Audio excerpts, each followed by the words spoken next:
नमस्कार मंडळी, आज पलक किचनमध्ये बनणार आहे वाटण किंवा मसाला। एखाद्या वेळेला आपल्याला जर झणझणीत चमचमीत अशी रस्सा भाजी बनवायची असेल, चिकन असेल, मटण असेल, जिथे आपण भाजक्या वाटपाचा मसाला वापरत असू, अशा प्रत्येक ठिकाणी आपल्याला कामी येणारा भाजक्या वाटपाचा मसाला ही रेसिपी मी आज तुमच्यासाठी घेऊन आलेली आहे। हा मसाला फ्रीजमध्ये कमीत कमी महिना ते 1.5 महिना आणि अगदी फ्रीज शिवायसुद्धा जवळजवळ 2 आठवडे व्यवस्थित चांगला राहू शकतो, अशा पद्धतीने बनवला गेला आहे।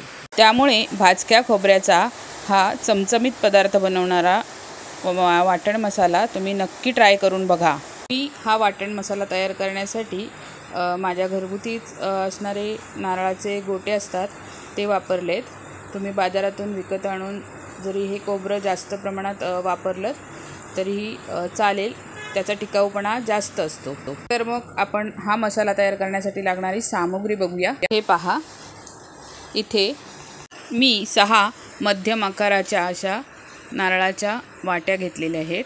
सुकं खोबरं नारळाच्या वाट्या अशा पद्धतीने मध्यम साईजच्या आहेत। ह्या मोठ्या साईजच्या असतील तर 5 घेतल्या तरीसुद्धा चालतील, किंवा छोट्या ह्याच्यापेक्षा असतील तर 6 घेतल्या तरी पण 7 वगैरे अशा घेतल्या तरी पण चालतील। कांदे मध्यम स्वरूपाचे आहेत। हे मी जवळजवळ 9 कांदे घेतलेले आहेत। तुमच्याकडे जर ह्याहून बारीक असतील तर ह्याच्यामध्ये एखादा कांदा एक्स्ट्रा ॲड केला तरी पण चालेल। त्याच पद्धतीने अशा पद्धतीने मी कांदे घेतलेले आहेत। हे कांदे व्यवस्थित आपल्याला सोलून घ्यायचे आहेत धुवून। त्यानंतर आपण लसूण बघूया। माझ्याकडे छोट्या स्वरूपात लसूण आहेत, मोठ्या असतील तर 2च लसणी भरपूर होतात। लसणीच्या पाकळ्या काढून व्यवस्थित स्वच्छ करून आपण घेणार आहोत अशा पद्धतीने। हे बघा, त्यानंतर लागणार आहे आपल्याला 2 चमचे मीठ, कारण हे मीठ आपल्या मसाल्याला टिकवण्यासाठी उपयोगी पडणार आहे। त्याच पद्धतीने आपण खडे मसाले वापरणार आहोत। हे दगडफूल आहे 4 आणि धणे आहेत, मसाला वेलची आहे ही बघा अशा पद्धतीने। त्यानंतर 1 चमचा काळी मिरी, अर्धा चमचा लवंग, 1.5 चमचा बडीशेप आहे ही। अशाप्रमाणे आपल्याला साहित्य लागणार आहे, हे बघू शकताय तुम्ही। अशा पद्धतीने आपण सामान सगळं हे जवळ घेतल्यानंतर व्यवस्थित स्वच्छ करून घ्यायचं आहे। वाटण्यासाठी सर्वप्रथम आपण खडे मसाले जे घेतलेले आहेत ते आपण सुरुवातीला कढईमध्ये सुकेच भाजून घेणार आहोत। थोडेसे भाजून म्हणजे पूर्ण भाजून नव्हे, थोडेसे गरम करून, कारण ते मिक्सरला आपल्याला व्यवस्थित ग्राइंड व्हायला हवेत। अशा पद्धतीने आपण हे सगळे खडे मसाले जे आहेत ते पहिल्यांदा आपल्या गरम कढईतून आपण फिरवून घेणार आहोत अशा पद्धतीने। हे बघा, बघू शकता तुम्ही, थोडंसं चमचा फिरवत व्यवस्थित पद्धतीने ते करायचे आहेत। मी हे इंडक्शनवर बनवत आहे। तुम्ही पाहिजे तर साध्या शेगडीवरती किंवा चुलीवर अगदी बनवलं तर ह्याचा स्वाद अतिशय छान येतो। काही वेळेला हे सगळे कांदे ते आपण चुलीमध्ये टाकून सुद्धा भाजू शकतो गावासारख्या ठिकाणी, त्याने आणखीन स्वाद वाढतो। पद्धतीने व्यवस्थित हा मसाला भाजून झाल्यानंतर आपल्याला तो थंड होत ठेवायचा आहे, कारण मिक्सरला लावताना सुरुवातीला आपण हाच मसाला वाटून लावणार आहोत। हे बघा, अशा पद्धतीने हाय फ्लेमवरती कढई ठेवलेली आहे इतर सामग्री भाजण्यासाठी। हे बघा, अशा पद्धतीने प्रथम आपण खोबरं भाजून घेऊया। त्याच्यामध्ये जे जाडे काप येतात आपले खोबरं किसून घेत असताना साईडचे, ते आपण प्रथम कढईमध्ये टाकून घेऊया, कारण ते भाजायला थोडा जास्त वेळ लागतो आणि मग ते कच्चे राहू नये ह्यासाठी अगोदर आपण ते टाकून घेऊया। व्यवस्थित संपूर्ण व्हिडिओ बघा, म्हणजे सगळ्या ट्रिक आणि व्यवस्थित सगळ्या गोष्टी मी तुम्हाला समजावून सांगत जाईन। हे बघा, अशा पद्धतीने आधी ते जाड तुकडे आपल्याला परतून घ्यायचे आहेत आणि त्यानंतर आपल्याला जे बारीक आपण खोबरं किसून घेतलेलं आहे ते टाकून घ्यायचं आहे। किती आपण बारीक खोबरं करण्याचा प्रयत्न केला तरीसुद्धा हे कडेला अशा प्रकारे जाडं खोबरं राहतं, तर हे खोबरं कच्चं राहू नये यासाठी आधीच ते आपल्याला थोडंसं फिरवून घ्यायचं आहे आणि नंतर त्यामध्ये आपल्याला इतर जे बारीक खोबरं आहे ते ॲड करून घ्यायचं आहे। पूर्वी हे जाडं खोबरं व्यवस्थित परतून आपल्याला घ्यायचं आहे, अगदी सोनेरी रंगावरती होईपर्यंत ते आपल्याला अशा प्रकारे परतून घ्यायचं आहे। त्यानंतर हे बघा थोडीशी फ्लेम कमी जास्त करत करत आपल्याला ते व्यवस्थित भाजून घ्यायचं आहे. ज्यांना गॅसची सवय असेल त्यांनी गॅसवरती केलं तरी चालेल. माझ्या इथे इंडक्शन उपलब्ध आहे म्हणून मी इंडक्शनवर तुम्हाला दाखवते. अशा पद्धतीने हे बघा थोडंसं कमी जास्त असं करत हे जाडे काप आपल्याला भाजून घ्यायचे आहेत व्यवस्थित. आणि त्यानंतर मग आपण जे बारीक करून घेतलेलं खोबरं आहे ते आपल्याला ह्याच्यामध्ये ॲड करून लो टू मिडियम फ्लेम करत करत व्यवस्थित खमंग असं भाजून घ्यायचं आहे. कारण काय होतं, जर खमंगपणा भाजलेल्या खोबऱ्यामध्ये नसेल तर मग त्या वाटणाला थोडंसं कमी कच्चेपणा राहतो आणि त्या कच्चेपणाचा स्वाद हा जेवणामध्ये व्यवस्थित लागत नाही.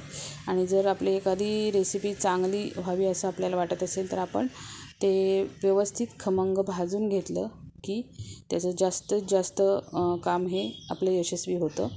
हे बघा अशा पद्धतीने व्यवस्थित हे खोबरं आपल्याला भाजून घ्यायचं आहे. त्यानंतर हे बघा बारीक असलेलं खोबरं मी त्याच्यामध्ये ॲड केलं आहे आणि व्यवस्थित असं ढवळून मी ते भाजून घेते आहे. अशाच पद्धतीने नंतर आपल्याला कांदासुद्धा भाजून घ्यायचा आहे आणि खोबरं व्यवस्थित चांगलं गुलाबी होईपर्यंत खमंग असं हाताने चुरेपर्यंत व्यवस्थित ते भाजून घ्यायचं आहे. खमंग म्हणजे आपला मसाला जास्त दिवस टिकून राहू शकतो आणि त्याला कुठल्याही प्रकारची केणशी किंवा काही येत नाही. अगदी बाहेर जरी ठेवायचं म्हटलं, आता गणपतीसारख्या सीझनमध्ये आपण गावाला जातो. गावाला जात असताना कधी कधी फ्रीज आपल्याला उपलब्ध होत नाही. अशा वेळेला आपल्याला हे जर वाटण आपण बाहेर ठेवलं तरीसुद्धा ते व्यवस्थित 8 ते 15 दिवस चांगलं टिकतं. त्यामुळेच मी तुम्हाला ही रेसिपी दाखवत आहे. जास्त करून कोकणपट्ट्याला आपण ओल्या खोबऱ्याचं वाटण तयार करतो आणि सारखं ते वाटण तयार करत असताना आपल्याला त्रासदायक पडतं की ते थोडे दिवसांनी आपल्याला करायला लागतं.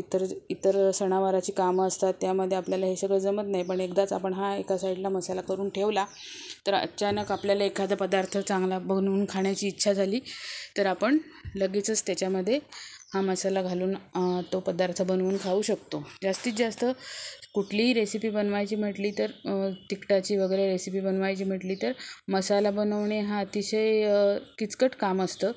पण हे काम आपलं अतिशय सोपं होऊन जाईल अशा पद्धतीने मसाला आपण जर पहिल्यांदाच तयार करून घेतला तर. हे बघा अशा पद्धतीने छान व्यवस्थित खरपूस हे खोबरं आपल्याला भाजून घ्यायचं आहे. अजिबात ते आपल्याला कच्चं ठेवायचं नाही आहे. अशा पद्धतीने हे बघा. त्यानंतर पहिल्यांदा लसूण टाकून घ्यायचे आपल्याला. सोललेली जी आपली लसूण आहे ती आपण अशी टाकून घ्यायची आहे. स्वच्छ धुवून पुसून चांगली घ्यायची आहे. याच्यामध्ये अजिबात मॉइश्चर राहता कामा नये. कांदासुद्धा बघा व्यवस्थित मी बारीक कापून घेतलेला आहे. हा कांदा त्याच्यामध्ये आपल्याला टाकून घ्यायचा आहे आणि व्यवस्थित पद्धतीने ढवळत लो टू मिडियम फ्लेमवरती आपल्याला हा सुद्धा कांदा व्यवस्थित भाजून घ्यायचा आहे. अशा पद्धतीने हे बघा. तुम्हाला सगळ्या ट्रिक मी सांगते आहे त्यामुळे व्हिडिओ स्किप न करता व्यवस्थित बघा म्हणजे तुम्हाला व्यवस्थित सगळं लक्षात येईल. हे बघा अशा पद्धतीने हा संपूर्ण कांदा जो आहे तो आपण व्यवस्थित परतून घ्यायचा आहे भांड्यामध्ये टाकून आणि मग त्याच्यावरती झाकण मारून हा थोडा वेळ बंद करून ठेवला आणि नंतर मग हळूहळू त्याच्यामधून काविलता फिरवत व्यवस्थित तो भाजून घ्यायचा आहे. छान पद्धतीने बघू शकता तुम्ही किती बारीक आणि एकसंग काप करून घेतले. अशा पद्धतीने काप करून घेतले तर ते जास्त जाड पण नसतात, जास्त पातळ पण नसतात. त्यामुळे चिकटण्याची पण शक्यता नसते. आपल्या कोणत्याही पद्धतीने ती खाली लागत नाही. आणि काय लोक ह्याच्यामध्ये तेलाचासुद्धा वापर करतात. पण कमी तेलामध्ये आजकाल आपण सगळं जेवण बनवत असतो त्यामुळे ह्याच्यामध्ये तेलाचा वापर नाही केला तरीसुद्धा चालण्यासारखं असतं. कारण जे आपण ह्याच्यामध्ये मीठ वापरतो आहे ते ह्याला टिकवण्याचं काम करतं. त्याच्यामुळे तेलाची याच्यामध्ये काय विशेष जास्त गरज नसते. मी वापरत नाही. तुम्हाला जर वापरायचं असेल तर तुम्ही वापरू शकता. अशा पद्धतीने व्यवस्थित ढवळून कांदा आपल्याला व्यवस्थित पद्धतीने असा शिजवून घ्यायचा आहे. हा कांदा आपण डायरेक्ट चुलीमध्ये टाकला ना तरी पण त्याचा स्वाद जास्त चांगला येतो. पण आता आपल्या शहरासारख्या ठिकाणी अशा चुली वगैरे आपल्याला उपलब्ध होत नाही. पण गावासारख्या ठिकाणी जर कांदा कसा पद्धतीने जुनी लोकं भाजायची, डायरेक्ट चुलीमध्ये फोडून टाकला की तो भाजून बाहेर यायचा आणि नंतर मग तो स्वच्छ करून वाटणामध्ये वापरला जायचा. तर बघा अशा पद्धतीने मी कमी जास्त फ्लेम करत हा कांदा व्यवस्थित भाजून घेणार आहे। तसंच तुम्हीसुद्धा तो व्यवस्थित पद्धतीने भाजून घ्या। हे बघा अशा पद्धतीने हा कांदा आता मीडियम थोडासा नरम झालेला आहे आणि आता आपण त्याच्यामध्ये झाकण मारून ठेवूया। आणि बघा आपलं जे खोबरं आहे भाजलेलं ते किती छान दिसतंय हे बघा। आणि हे बघा हे त्याच्यामध्ये आपण चवीपुरतं मीठ टाकणार आहोत, कारण ते टिकण्यासाठी सुद्धा आणि चव येण्यासाठी सुद्धा। आणि हे गरम मसाले आहेत। अशा पद्धतीने बघा आपला कांदा भाजून तयार आहे। आणि हा भाजलेला कांदा थोडा वेळ थंड होईपर्यंत आपण काय करूया, हा जो सुका मसाला आहे खडा मसाला तो आपण पहिल्यांदा मिक्सरला लावून ग्राइंड करून घेऊया, कारण तो आपण आधीच भाजून ठेवलेला आहे आणि तो छान थंड झालेला आहे। आता हा मसाला आपण मिक्सरच्या भांड्यामध्ये घालून व्यवस्थित बारीक करून घेऊया। अगदी बारीक करायचं नाही आहे आपल्याला, थोडासा ग्राइंड करून घ्यायचा आहे आणि नंतर त्यामध्ये आपल्याला खोबरं ॲड करायचं आहे। हे बघा अशा पद्धतीने बघू शकता तुम्ही। हे बघा नंतर आपल्याला या मसाल्यातच खोबरं ॲड करायचं आहे आणि ते काढायचं आहे आपल्याला मिक्सरला फिरवून। त्यानंतर आपण हा भाजलेला जो कांदा आहे तो आपण त्याच्यामध्ये मिक्सरच्या भांड्यामध्ये ॲड करूया आणि व्यवस्थित बारीक करून घेऊया। प्रथम आपल्याला खोबरं आणि सुका मसालाच बारीक करून घ्यायचा आहे, कारण मिक्सरचं भांडं जोपर्यंत ओलं झालं नाही आहे तोपर्यंतच तो मसाला छान वाटला जातो। आता ते सगळं काढून झाल्यानंतर आपल्याला कांदा मिक्सरला बारीक करायचा आहे। आता बघा कांदा आणि हे जे खोबरं आहे ह्या दोघांचं एकत्र करून घ्यायचं आहे आपल्याला दोघांना। व्यवस्थित एका परातीमध्ये आपण ते घेतलं आहे आणि आपण एकत्र करून मिक्स करून घेऊया। बघा अशा प्रकारे छान पद्धतीने आपला मसाला तयार झालेला आहे। काही ठिकाणी याला वाटण म्हणतात तर काही ठिकाणी मसाला म्हणतात। तुमच्या इथे काय म्हणतात ते मला कमेंट्स करून कळवा। आणि तुम्हीसुद्धा अशा पद्धतीचा मसाला वाटून छान छान रेसिपी तयार करा। आणि माझा व्हिडिओ आवडला असेल तर लाईक करा, शेअर करा आणि सबस्क्राईब करा। आणि तुमच्यासाठी शेवट मी रेसिपीचा साहित्य पण लिहिले, ते तुम्ही एकदा चेक करून बघा। धन्यवाद।